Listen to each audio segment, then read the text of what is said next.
Welcome to nursing quiz channel. Today's topic is NICU, top 20 question of NICU। आज मैंने NICU से important question लेकर आया। अगर आप लोगों को ये वीडियो शेष तक देखना है तो please subscribe my YouTube channel and like this video. बहुत ही इंपॉर्टेंट क्वेश्चन लेकर आया आज, तो चलो let's start.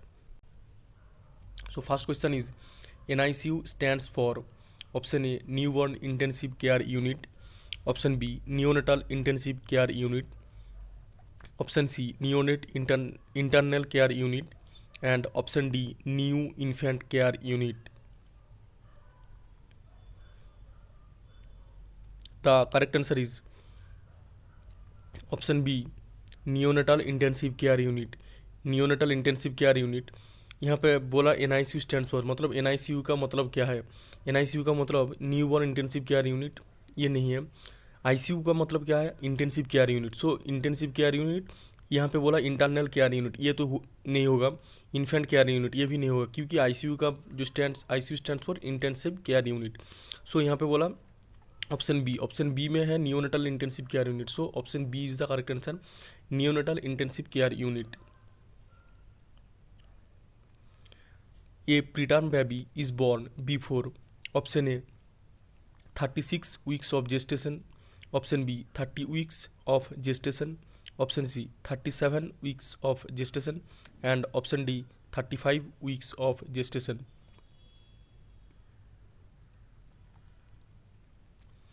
The correct answer is option C 37 weeks of gestation.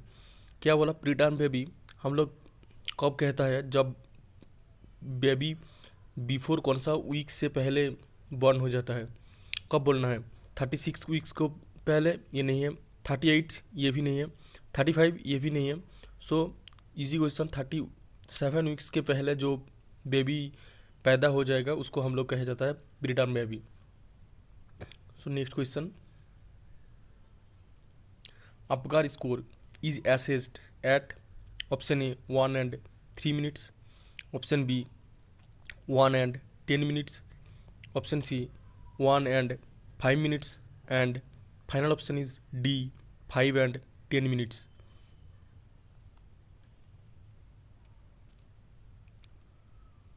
The correct answer is option C 1 and 5 minutes. 1 and 5 minutes is the correct answer.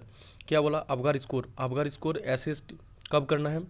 Apgar score assess करना है 1 and 5 minutes में, first minute में करना है और 5 minutes में भी करना है। 3 minutes में भी नहीं है, 10 minutes में भी नहीं है और 5 and 10 minutes में भी नहीं है। So the correct answer is option C. अगर आप लोगों को ये वीडियो अच्छा लग रहा है so please subscribe my YouTube channel and like this video.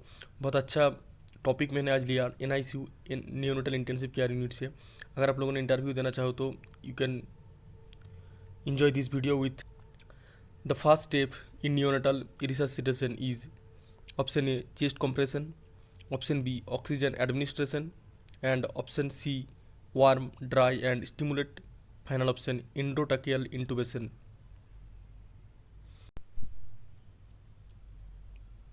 The correct answer is option C warm, dry and stimulate. Neonate baby के लिए पहले वार्म, ड्राई एंड स्टिमुलेट करना है, उसके बाद दूसरा कुछ करना है। फर्स्ट स्टेप जो है वार्म, ड्राई एंड स्टिमुलेट। यहाँ पे क्या बोला था? First step in neonatal resuscitation क्या करना है? चेस्ट कंप्रेशन, पहले ही चेस्ट कंप्रेशन नहीं करना है। ऑक्सीजन एडमिनिस्ट्रेशन, पहले ऑक्सीजन एडमिनिस्ट्रेशन नहीं देना है। एंडोट्रैकियल इंट्यूबेशन ये तो लास्ट स्टेप है, ये फर्स्ट स्टेप नहीं है। सो दो करेक्ट आंसर है warm, dry and stimulate. Warm, dry and stimulate.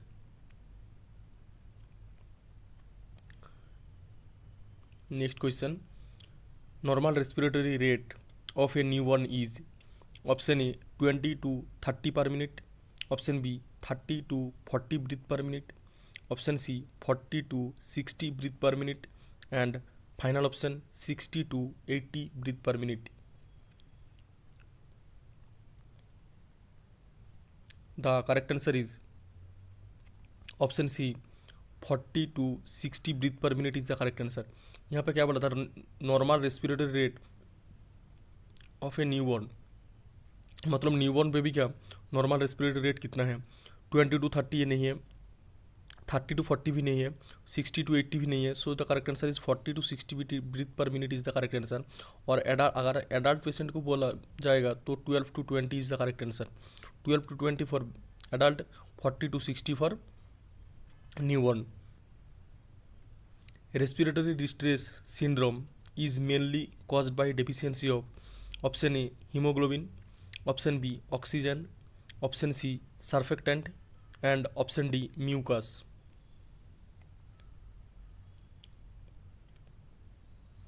The correct answer is option C. Option C surfactant is the correct answer. क्या बोला यहाँ पे? RDS मतलब respiratory distress syndrome is mainly caused by deficiency of, मतलब RDS का mainly cause क्या है? Haemoglobin नहीं है, ऑक्सीजन ये भी नहीं है, म्यूकस भी नहीं है. Correct answer is surfactant. Surfactant is the correct answer. Very good. Surfactant is the correct answer. Which condition cause yellow discoloration of skin in newborns? Option A cyanosis, option B jaundice, option C pallor, and final option is D sepsis. The correct answer is option B jaundice. Jaundice is the correct answer. यहाँ पे क्या बोला? which condition cause yellow discoloration of skin? Yellow discoloration of skin in newborn में भी इसको क्या कहता है? जॉन्डिस कहता है. पैलोर, सेप्सिस, साइनोसिस नहीं है, जॉन्डिस कहता है. So the correct answer is jaundice is the correct answer. Jaundice is the correct answer. अगर आपको दूसरा कुछ टॉपिक से वीडियो चाहिए you can suggest me. Kangaroo mother care is mainly used for option A term babies, option B low birth weight babies, option C post term babies, and final option sick mothers. The correct answer is option B. Option B low birth weight babies is the correct answer. क्या बोला यहाँ पे? Kangaroo mother care. Kangaroo mother care is mainly use किसके लिए होता है? जो बच्चे का वेट लो आता है, मतलब 600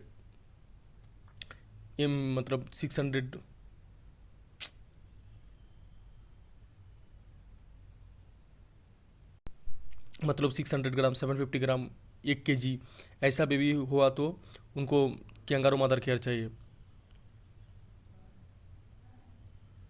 the correct answer is low birth weight babies. Option B is the correct answer. Low birth weight babies is the correct answer. अगर आप लोगों को ये वीडियो अच्छा लग रहा है so please subscribe my YouTube channel and like this video. बहुत हेल्पफुल होगा ये. नेक्स्ट टॉपिक चाहिए तो यू कैन कमेंट मी. मैं नेक्स्ट को टॉपिक से वीडियो लेके आऊँगा न्यूनेटल से. The most common cause of neonatal sepsis is option A viral infection, option B fungal infection, option C bacterial infection, and final option is D parasitic infection.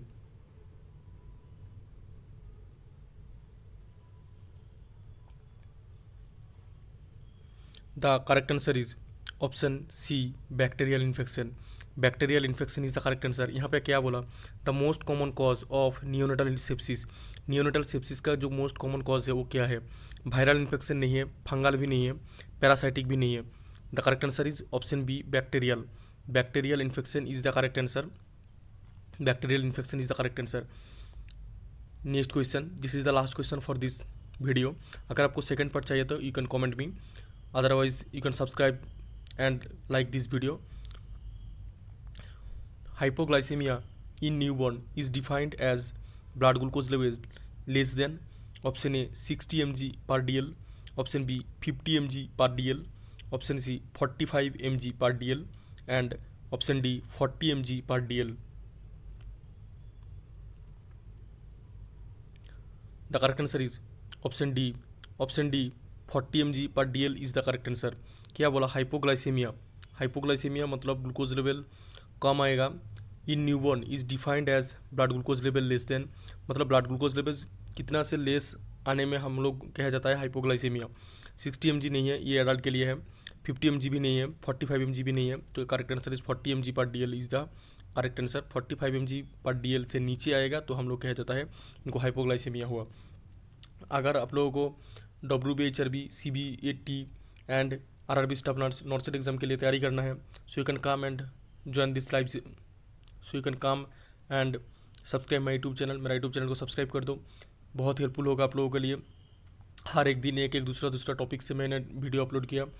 Not MCQ practice करने के लिए बहुत ही अच्छा होगा. सो आज यहाँ तक। अगर आपको नेक्स्ट पार्ट चाहिए तो you can comment me. Okay bye.